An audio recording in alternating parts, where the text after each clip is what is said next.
How's it going, guys? Winter Kills here. Welcome to a brand new post-commentary feature match. This is round 3 from a locals that happened, I believe, not this past weekend, but the following weekend. I've been a bit behind on uploads as a little bit of late. I've been working on some other side projects and things like that, and just been very busy in general, and trying to keep everything in line, keep everything on track. So getting this video out for you guys. I hope you do enjoy it. If you did, be sure to leave a like as well. But we have Salamangreat versus Infernoid.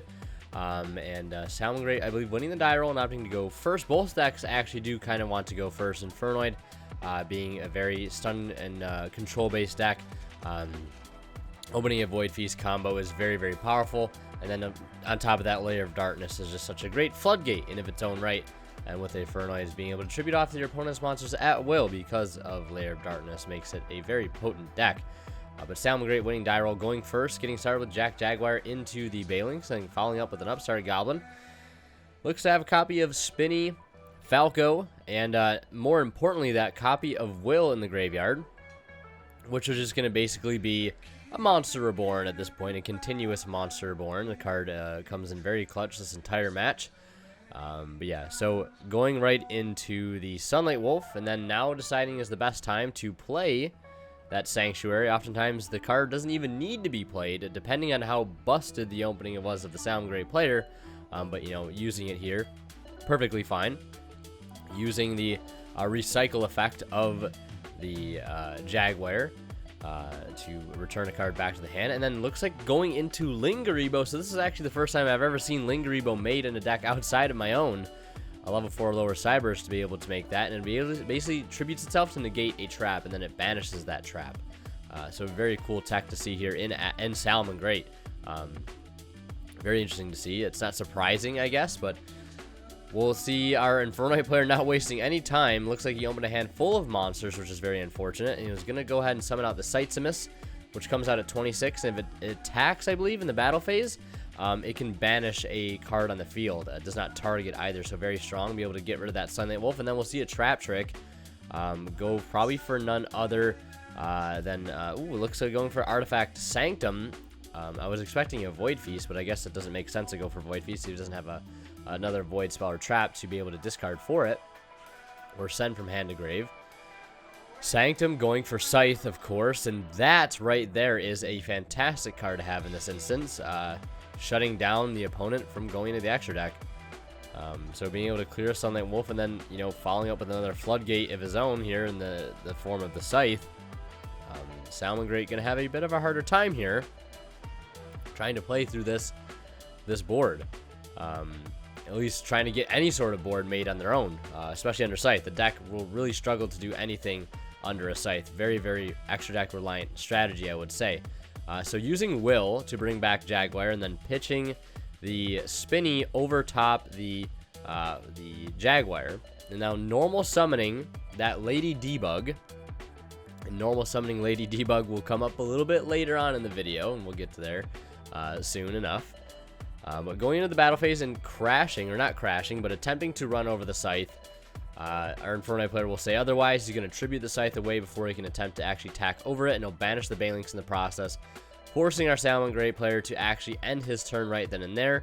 Salamangreat player, Infernoid player, really not having much else to do for a follow-up other than just going to the battle phase, running over the debug, and then using Saitsamus' clutch and non-targeting banish effect once more to remove that copy of Will from the field. Definitely want to clear that continuous Monster Reborn / Soul Charge as soon as possible. So, normal summoning the Buffalo, linking into the Balinks, discarding a copy of Falco, and that would be able to draw 2. Looks like he's also going to have the effect of Foul in hand on the summon of the Balinks, building big chain links here.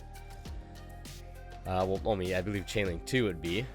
Chainlink 1 Buffalo, Chainlink 2 Foul. And then has a copy of Signet Mining as well.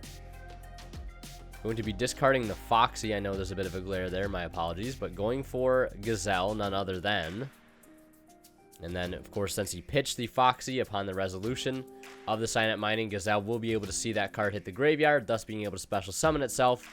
That's why Signet Mining in Salamangreat is so fantastic, especially when searching out Gazelle, and be able to send a copy of Rage to the graveyard.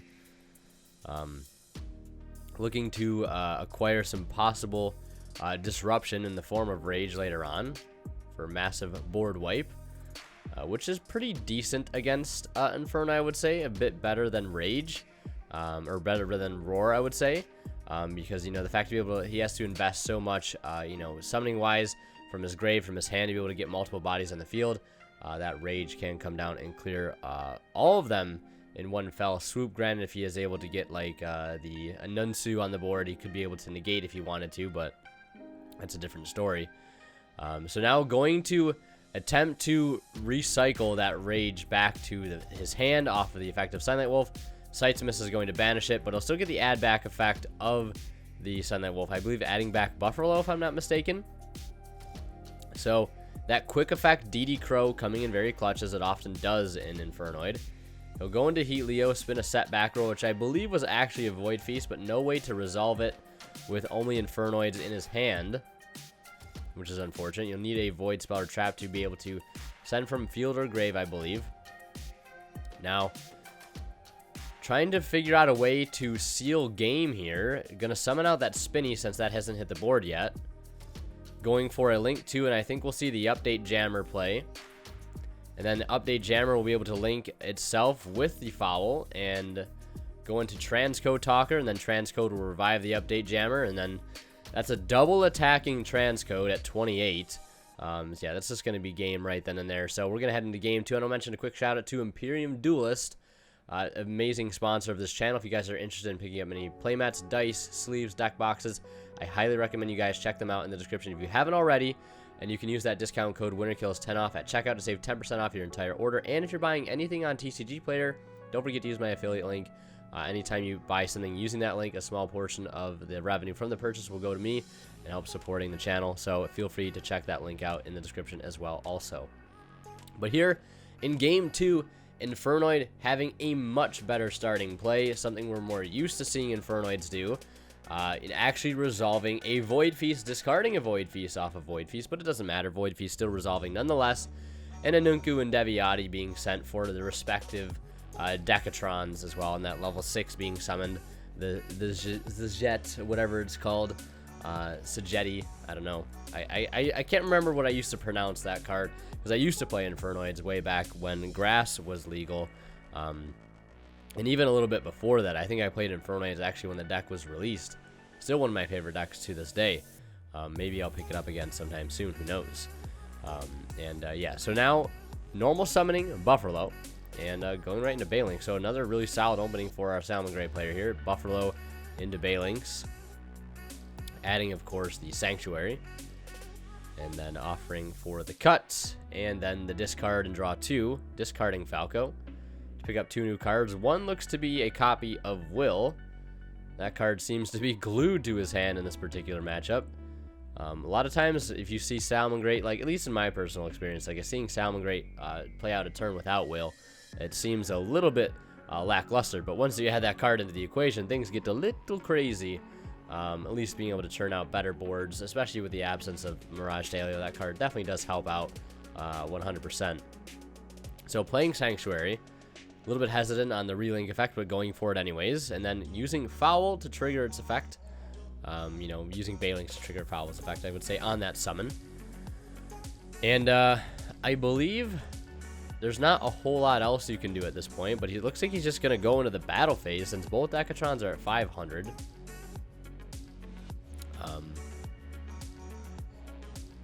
Yeah, so both Decatrons are at 5, and he's going to crash. And he'll banish a Balinks to save one, and then Foul will run over the other one. So just like that, both monster and spell negates dealt with in the battle phase. Now, that seems pretty devastating, but again, it did cost him the battle phase, which could have potentially prevented an OTK. You know, the battle phase is a valuable resource in this game. We cannot forget that, but maybe there was an opening time where he could actually have used the negation. I feel like you at least wanted to maybe negate the Foul, because once that gets on board, all it takes him is to go into the battle phase to clear one of your interruptions. But again, hindsight is 20/20, I suppose. So we will see the Will bring back Falco, and then looks like possibly attempting to use Sunlight Wolf's effect here to add back, and that will go through. Looks like recycling Buffalo back to his hand. which I don't know if that's a card you necessarily want to give to your opponent in this situation. I feel like it would have probably been better off to tribute to banish it, unless I'm missing something here. But either way, linking now into a Sunlight Wolf, or not a Sunlight Wolf, a Heat Leo. And then we'll target what ends up being a set impermanence. We'll chain that. Might as well. Turn off any spells or traps that are activated in the same column as that impermanence. So at this point, the battle phase has been lost. And really not a whole lot else that can be done. Looks like pitching a DD Crow here to banish the Deviati, which is good because that card, once it comes out, will be a Heavy Storm and also offer a monster negation. So that's one card you definitely want to get rid of. So I believe he ended up ditching a DD Crow out of his hand to get rid of that for good. And then banishing one Infernoid for the Petrulia, which is just an MST. But cannot activate its, or cannot attack the turn it activates the effect. He'll try to destroy a back row. That'll be met with a copy of Roar. Roar will negate and destroy the Petrulia, but still has quite a few Noids in grave. I mean, only 3, but one of them being an Unku, and I believe has one Noid in hand, so potentially has the opportunity here to get that one out of his hand onto the field, and it's actually another copy of Deviati. Very, very nice to have that here in this situation. So attempting to activate the spell and trap destruction effect. And then going to only be able to destroy one monster here, since that Heat Leo was not link summoned using its own name as material. And then, you know, banishing the other Banelinks to protect both the Sanctuary and the Will. So, baited out a Rage there. Roar also. So we'll just swing in for 26, I believe, or 23. And then his opponent is forced to banish one monster from his extra deck, since Jidadi did declare an attack. So that will force him to banish a Cerberus. You know, it's not the biggest deal, but it is going to eventually start adding up if he doesn't clear this Sagetti. Every attack declaration, he'll basically be forced to remove one card from his extra deck, which means he's losing more and more utility as the game progresses. So I believe at this point, after resolving the Buffalo, our Salamangreat player has actually Gizmek Kaku, the Serpentron Sky Slasher, in his hand also. And yeah, hot cheat alert here. You know, the double normal summon, the classic Yu-Gi-Oh play. No limit on the playmat. I guess that means no limits to the amount of normal summons he's going to do. Yeah, I just want to preface this that I believe that even without the extra normal summon that he shouldn't have had, obviously, there's no effect in play that would allow him to get an extra normal summon. I believe that our Salamangreat player would still actually take this game regardless. He does have the Gizmek Kaku in hand, which he can special summon, since there is a monster in the extra monster zone. And he still has access to cards like Foxy. He still has access to Falco, and he still has Will live onto his field, and of course the relink ability from his field spell. So I feel like, given all of that, as the rest of this turn plays out, with the additional advantage that he should not have from the Debug, the Gazelle, and now the Jaguar in the graveyard, I feel like the game could still actually just be outright in favor of our Salamangreat player. So I do apologize for that. It is accepted game state at this point. Neither player had managed to catch it. I know in a video I uploaded like a week ago, I accidentally double normal summoned, but I had gotten up in the middle of a combo to answer a judge call. And so it just completely slipped my mind at this point. But these things happen. I do apologize. I know some people have been a little bit upset recently with the quality of the players that have been on certain feature matches. I try my best to pick people that I'm familiar with that are, in quotes, the better players at my locals. But again, it is just locals at the end of the day. I don't have access to world-class players.